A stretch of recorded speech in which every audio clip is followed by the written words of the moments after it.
So I'll also forward it to my students. Sure. We are live now. Very good morning, everybody. Thank you for joining. This is a first LIGC for the year 2026, and I'm delighted that I have been joined by Dr. Sapna Narula.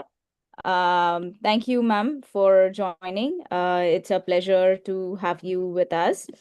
Um, uh, I don't know if we need any introduction, but would you like to share a little bit about your professional journey since you have started the sustainability movement right from Terry at a very young age, and now you are leading it at NIAM? Would you like to share a little bit more about your exciting and inspiring journey? Yeah. So thank you so much, Harsha. And I wish Happy New Year to everyone who is present here. And since you have asked me to share my journey, let me just start with these words that when I started, I was a professor of strategy and marketing. So then, that Terry works on sustainable development, and they launched MBA in business sustainability for the very first time in the country. And I was asked to, head and also teach sustainability related courses. So, this is what I tell everybody, that the very first dilemma that I faced was that in one class I was teaching marketing, where I was asking to use more resources, and in another class I was teaching sustainability, where I professed resource efficiency. So I think that was the dilemma that left more inquisitiveness in me and explored the subject more. And this is where I left marketing and strategy, and I thought that my inner voice said more about sustainability education. So nowadays, people can read my profile and other things, so I will not go into that. But I am a student of sustainability, and I will remain a student of sustainability. It's a very vast subject. It is actually very, contextual. Like sustainability, while in Goa, may mean different things to somebody, to public, but while sitting in Delhi, we are facing different challenges and different solutions are needed. So that interdisciplinarity and that challenging situation and that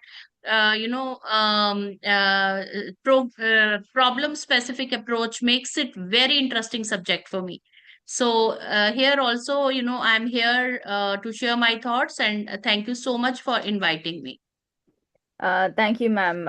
It's really inspiring to, and we all look up to the way you have shaped and your contributions towards the cause. Right now, earlier it was CSR, then it became sustainability, then it became ESG. Now there is a new term now called as net zero, which has been in the system since a while, but you have been working in the space also. How would you define net zero 2.0, and how are Indian businesses adopting, and is it realistic? Yes. So, net zero is is a very fascinating word nowadays. We did start with sustainability. It's not that traditionally we have been sustainable, right? It is only after industrial revolution that businesses adopted practices, and we used resources unjudiciously, and that is where it has landed us where we are today. So, if you ask my personal opinion, sustainability is the main, the core, and all other aspects like ESG and net zero are others. The ultimate aim is to be sustainable.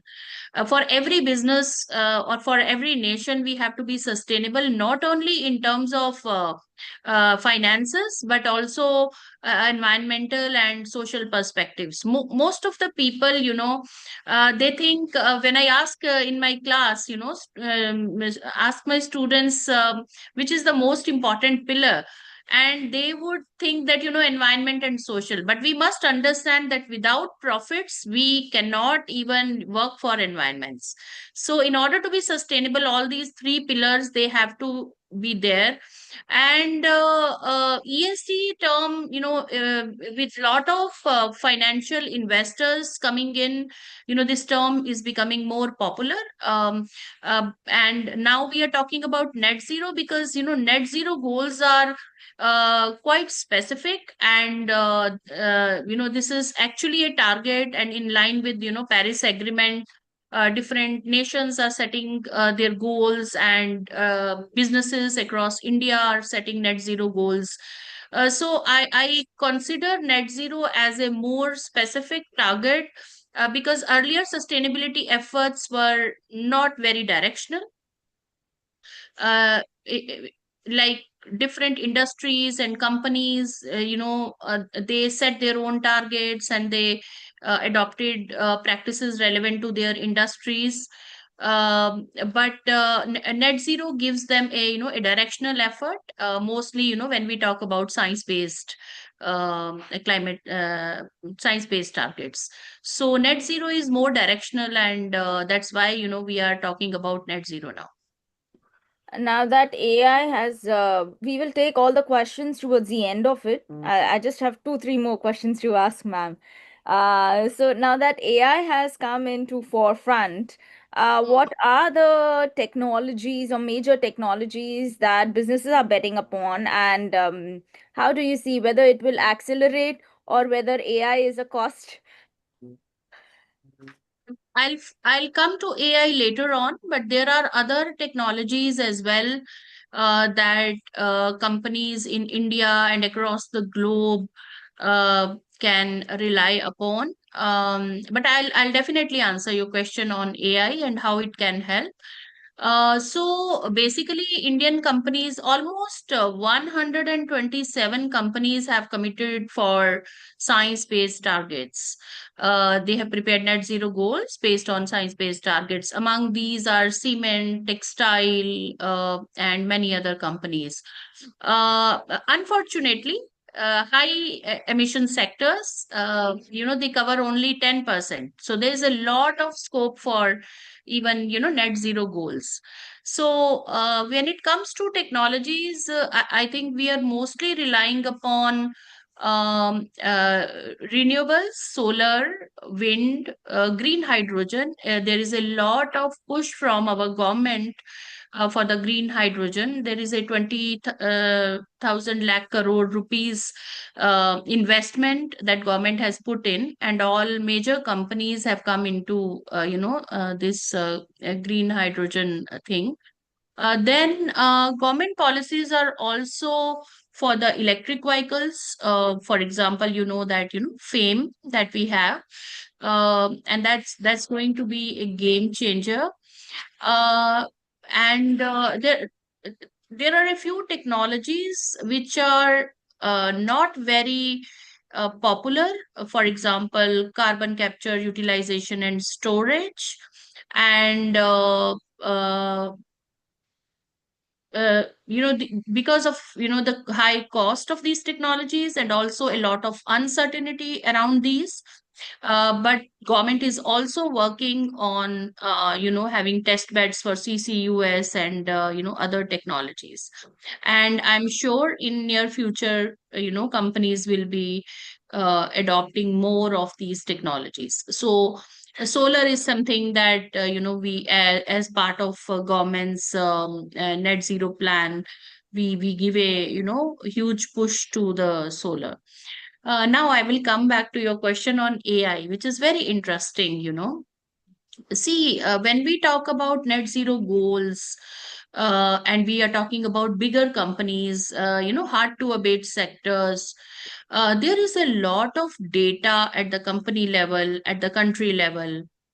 And that data management remains very challenging. So that is the, that is where, artificial intelligence is pitching in. For example, data management, storage, and analytics, like how companies are using and how they are reducing the emissions. So this becomes very important. Then, a major part of net zero is carbon markets. So even in the carbon markets, you need lot of data, you need data verification, you need various kinds of algorithms, and this is where, artificial intelligence can help analyze, data and bring data transparency. If we come, if we talk about nature-based solutions and regenerative agriculture, data related to the soil, climate patterns, weather patterns, remote sensing, for example, is a has lot of applications.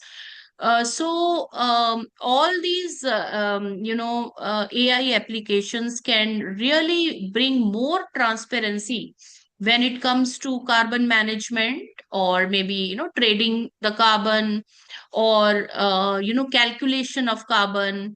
And they have made our job very easier. For example, carbon sequestration. So how do we do the calculations and others? So AI and other tools, they have a lot of applications in terms of carbon calculation and management and selling, that means trading of carbon. And that's a very interesting perspective, ma'am. These are all the technologies that you're mentioning, which will help us to accelerate. But when it comes at the business level and the regulatory level, what is your take on it? What is it that is required more? Yeah. So businesses, they have been, as you have already introduced that, from the evolutionary perspective, we were doing EHS, and then sustainability, and then, now we are at the net zero goals. And it's very heartening to find that how Indian companies have embraced these goals. And we are um, uh, uh, among the world's top, we are at sixth position when it comes to adopting net zero goals, and we have almost 37% of our emissions covered through our, new system, that cap and trade system that is coming. uh, Businesses, although they have embraced all this, but still, there are a lot of challenges that they face. And the very first challenge that I see is investment. All these technologies are very, high cost technologies, and there is a lot of uncertainty around these technologies. For example, CCUS, right? So the price of the technology also makes it very pertinent for the technology to be popular. So, you have seen that in during the last decade, as the price of solar has declined, and that's how, people have adopted solar more as compared to other technologies. So, first is the investment, and where is it that going to come from? um, uh, but there is a silver lining in the cloud. There are a lot of opportunities as well. For example, in India we have CSR funds. Then we have ESG finance, and the market is increasing. We have a lot of multilateral financial instruments available. For example, global environment facilities and others. And then, various innovative financial instruments like green bonds, and other types of bonds. They will facilitate the investment scenario. And here, government has taken huge steps. For example, RBI came up with the green finance taxonomy. They have come up with green bond guidelines a couple of years back. So that will facilitate more finance in terms of availability for newer technologies. And since you have asked that what businesses need to do more, a second big challenge that businesses are facing is in skill development. So skill development means there are not many people who are very trained in these technologies. So we need to put more money in R&D. Skilling their existing workforce and skill development of younger generation in these areas is extremely important, and this is where I see role of IICSR also very important, as I've seen your work during last 10 years, and how you have you've launched different programs on GHG accounting and CSR and net zero and on the newer emerging topics. So and university system can do a lot in terms of this. And corporates are in fact very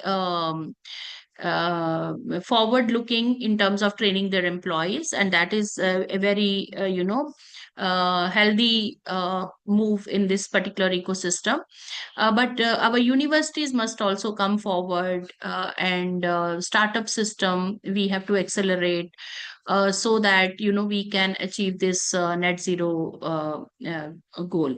And third is policy push, and this is where I see during last 10 years we have seen lot of policies coming from the government side. So there is no I mean very healthy policies that we have come up with, when it comes to renewable energy or plastic waste management rules or national resource efficiency policies and CCTS carbon trading system, and recently GHG emission intensity rules 2025. So there is a lot of policy push, and even in terms of technologies, as I've already spoken, green hydrogen and electric vehicles fame I think corporates can make use of these policies and uh, may upgrade their skills and fulfill their net zero goals. It's a very Yes. interesting take. You covered a wide plethora in terms of stakeholders as well as the government, how it should, what kind of policies they can introduce. My next question to you is, what is the role of carbon markets? Yeah. And in India, how do you see it really happening? So I wanted to know that. So everywhere, nowadays we are talking about carbon markets. You are also training a lot of people in carbon markets, and in India we see a lot of potential for carbon markets. So we are talking about, when we talk about carbon markets, there are two types of carbon markets. One is voluntary carbon market, and another is mandatory, that is cap and trade system. And since 2025, India has entered into cap and trade system as well.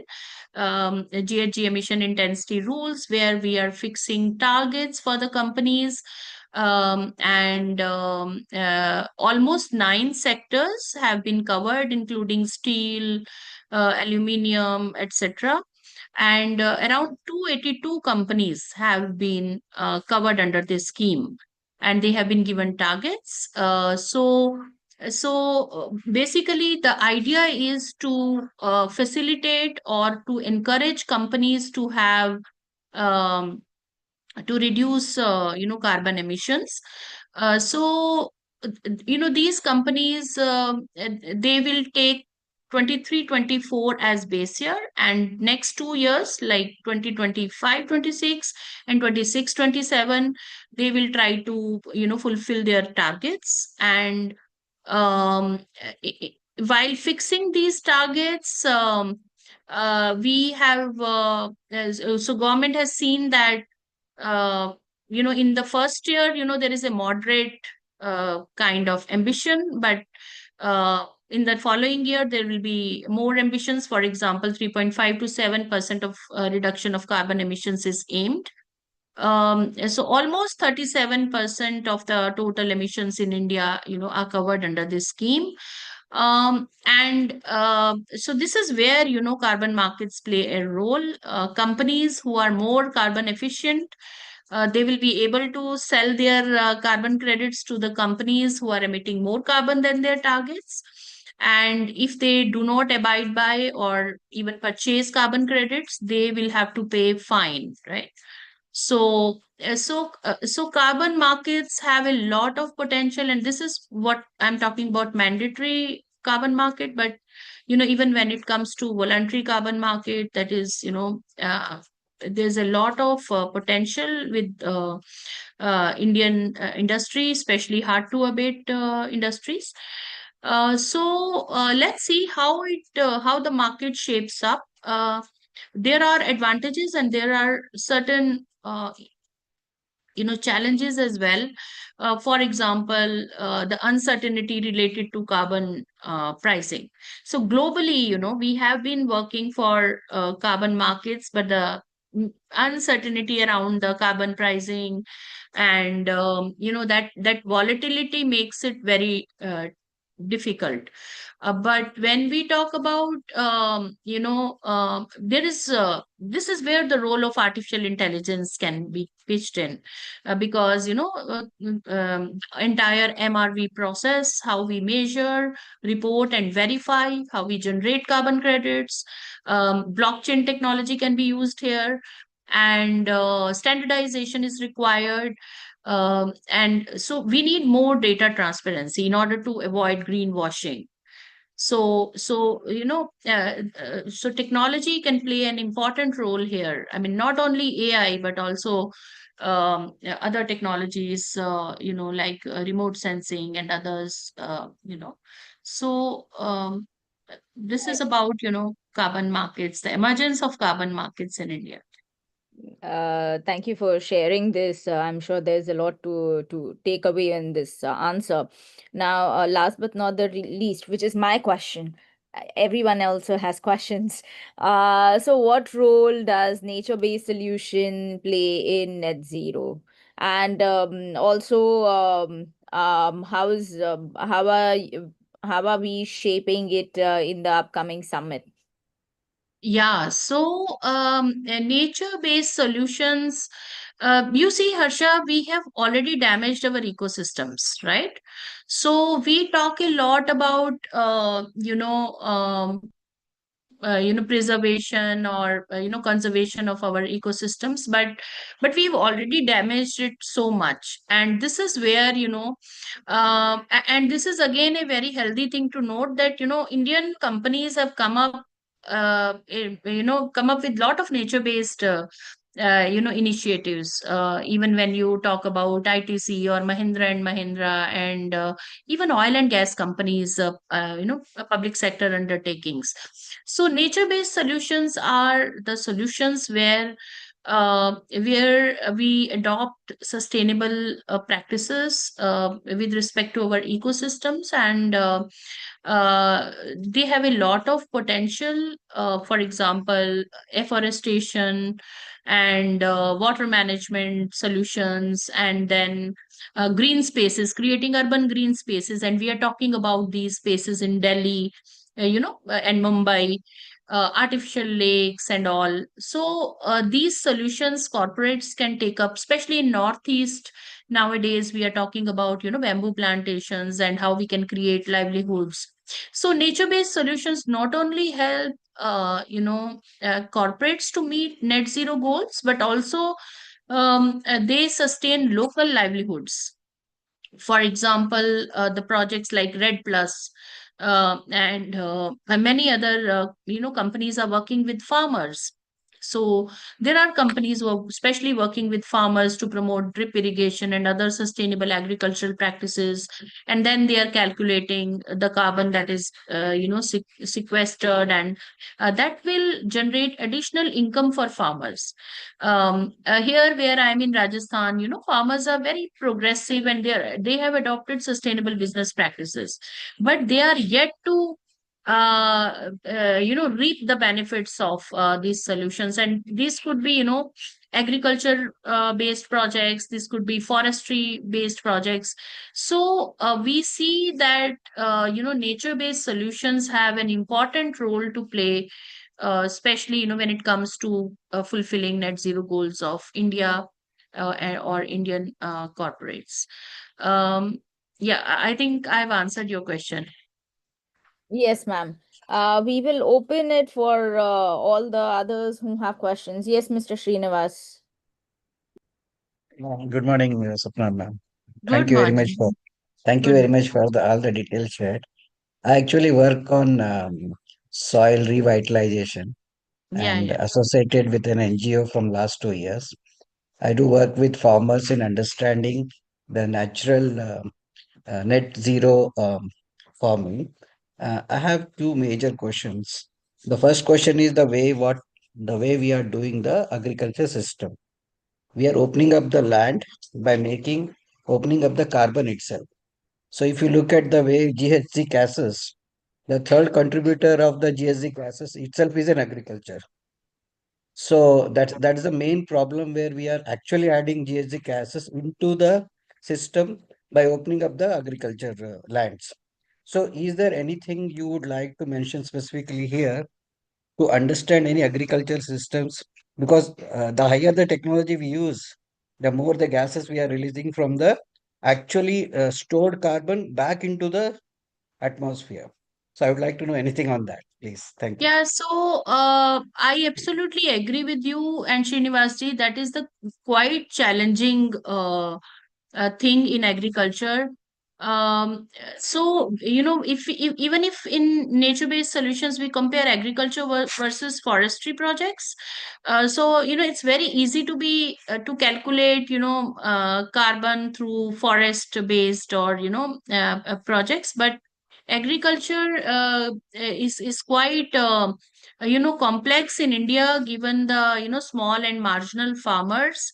But there is a lot of potential, but we require a lot of training and support to our farmers. For example, when it comes to approaching various consultancies, farmers, they are charging huge fee for the job, right? I'm not naming the consultancy, but you know about it, right? Yeah, So but they are the charging, problem is huge also fee. So we have to support our farmers in terms of how they can, and farmers are ready to do that. Farmers know that there's a lot of potential to earn extra income through these projects. So uh, uh, if we talk about technologies, drip irrigation is one. Then many other technologies, solar. PM Kusum Yojana is giving more support to farmers for the solar, and then water restoration and other projects that farmers are adopting. But there is nobody to calculate this, even biogas plants, right? I'll cite here. I sent some of my students to a farmer who was facing challenges in this. Right, last week they came back to me that, Madam, we cannot do anything there, because how do we? Because everything is so scattered, and now that farmer is calling me, and I don't know how to convince him, or how to answer him, because the student said that we cannot collect the data because everything is so scattered, like there is here and there, and in the entire village they are adopting sustainable practices, but the scale and the quantum of data that we collect, that will not be very useful. So these are the problems that we have in India. Because government has come up with a scheme, Ministry of Agriculture has a scheme on how farmers can make use of voluntary carbon markets, and we are doing a lot of efforts, and times are not too far when our farmers will reap these benefits. What is that scheme, ma'am? Can you just elaborate? Name It of the is scheme? a voluntary carbon markets for agriculture. It is there on Ministry of Agriculture website. You can download that scheme, entire, policy document. Okay. And as you already said, farmers, if I spoke a little bit more on that, how we can use nature as carbon sequestration, they already know those things. But the unfortunate thing is that they don't have time to adapt to that technology where they can show that, okay, I have so much of carbon and I can, sequestrate more carbon on that. Because they don't have that, time for a gap of 2 to 3 years to adopt those technologies. And Obviously. moreover, when you say the solutions are very, very costly at the moment, including understanding and them, and they already know the technologies. They know, okay, if I doing like this, I can do this. But how can a normal, very base farmer who is having 1 acre, 2 acre, he cannot invest even in No, 10,000 for no, a technology to come no, into no, picture. no, no. So that is where And major even data challenges are coming. collection, data collection and monitoring becomes a challenge, with 1 acre or 2 acre. And what I was talking, the farmer I was talking about, is he's a huge farmer, and he has, I think, around 100 acres of land. So if data collection, so data monitoring and collection is the major challenge, and this is where I think we need to pitch in with newer technologies. AI can help, and AI can yes, only help, man, when you have data. When you data. don't have data, what you're going to do with AI? Yes, There's nothing you yes. can do on it. Data And that is collection is also also. and that's also at a later stage, not now. Exactly, exactly. It Yeah. requires a huge amount of data to, analyze it and give some suggestions. And moreover, the lands are so, variant in across the country that I cannot have one area data and, No, apply no, into some another area. no. Every Yes, 50, 60 kilometers, the whole landscape itself is changing. So that right. becomes another challenge. So I also work on soil testing. So Hmm. I do a soil testing, chemical and physical, but major soil, if you want to understand, it is going to be a biological data which we need to collect. And at this moment, collecting a biological data in a soil is a very, very difficult thing. So Yes, yes, that again becomes a challenge. So India is a vast country. Again, there are so many different types of soils are there, and getting the data itself is a huge challenge to collect it. So I would like to see if any government schemes are there which can actually help people to understand, and people can invest in there, or government can give some subsidy, getting soil data tested, wetting. Consistency also becomes a problem yes, because yes, once yes. a big huge rain comes, the whole topsoil will erode, and your whole data of biological, chemical, everything is erode. There is no more value of that data if you look into Absolutely, that. absolutely. Yes, So yes. Thank you, that's where the Srinivas. challenges are. Yeah, yeah, and I absolutely agree with you. The challenges that you are facing, we are also facing at our end. So, but together we can overcome these challenges. And every field, when you start afresh, there will be some challenges. But slowly, our scientists and officials are very much capable of doing that. Yes. Thank you, Srinivasa, for Thank you, the ma'am. Thanks a lot. anyone else has questions? If if not, ma'am, would you share a little bit about net zero academic education? Oh, yeah, yeah. Yes. So we have this net zero colloquium in Goa earlier this year, and this is where there is a lot of research being done on net zero and other aspects of sustainability, but we are not communicating it with each other. So the very thought behind this academic colloquium is that we share our case studies, our research with each other, especially academic industry academia collaboration. So what is happening in industry is beautiful work that only a few people like us know, but it's not spread to the a vast majority of researchers sitting across academia. So the plan is to that industry and academic people, they come together, they share their problems with each other, and research and development is really important for fulfilling our net zero transition goals. And unless we sit together as on a multi stakeholder platform to showcase that what we are doing, what are the best practices, and how these can be improved. So there is a lot of work on CSR that we are doing. There's a lot of work on sustainability that different companies are adopting, and a lot of companies have said yes to this, and they are coming and participating here. And we also invite you to come to net zero summit that we are organizing, and that's how we will be uh, sharing our knowledge with each other. Yeah. Thank you, ma'am. It was an honor to have you today with us. We start 2026 with all this rich information and knowledge, and I'd like to thank you and all the participants who have also taken the interest to join.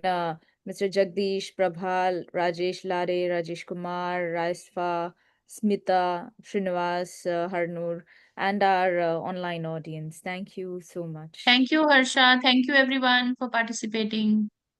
Bye bye. Thank you, ma'am. Thanks a Thank you lot. so much.